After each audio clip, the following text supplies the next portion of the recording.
మాకు ఓటు వేయకపోతే ఈ దేశంలో బ్రతకనివ్వం. ఇది ఏదో సినిమా డైలాగ్ కాదు. మన పక్క దేశం బంగ్లాదేశ్ లో ఒక రాజకీయ నాయకుడు అక్కడి హిందువులను బహిరంగంగా బెదిరించిన మాటలు ఇవి. ఈ మాటలు వింటే బంగ్లాదేశ్ లో హిందువుల పరిస్థితి ఎంత దారుణంగా ఉందో అర్థమవుతుంది. బంగ్లాదేశ్ లో ఎన్నికల సమయం BNP పార్టీకి చెందిన జిన్నా కబీర్ అనే ఒక అభ్యర్థి తన ప్రచారంలో భాగంగా హిందువులను నేరుగా బెదిరించాడు. ఆయన ఏమన్నాడంటే, ఇక్కడ ఉన్న సనాతన ధర్మాన్ని పాటించే వాళ్లకు నేను స్పష్టంగా ఒక హెచ్చరిక చేస్తున్నా. రాబోయే ఎన్నికల్లో మీరు మా పార్టీకి ఓటు వేసి మమ్మల్ని గెలిపించకపోతే నేను జిన్నాని మాట ఇస్తున్నా, మీలో ఒక్కరిని కూడా ఈ బంగ్లాదేశ్ గడ్డపై బ్రతకనివ్వను. সনাতনী ধর্মের যারা রয়েছে আগামীতে যদি ধানের শীষে ভোট দিয়ে আপনারা যদি বিএনপিকে এই দেশ পরিচালনার সুযোগ না দেন, আমি জিন্না পবিত্র বাড়িতে দাঁড়িয়ে বলে যাচ্ছি, আপনারা কেউ এই বাংলার মাটিতে বসবাস করতে পারবেন না।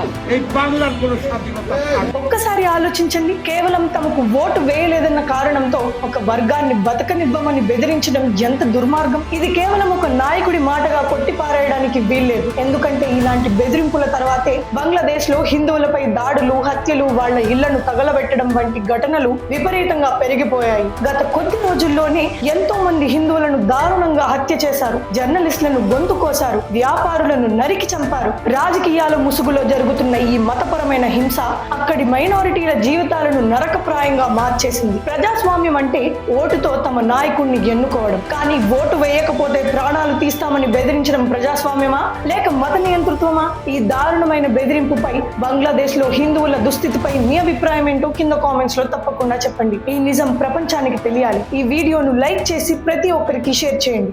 జై హింద్.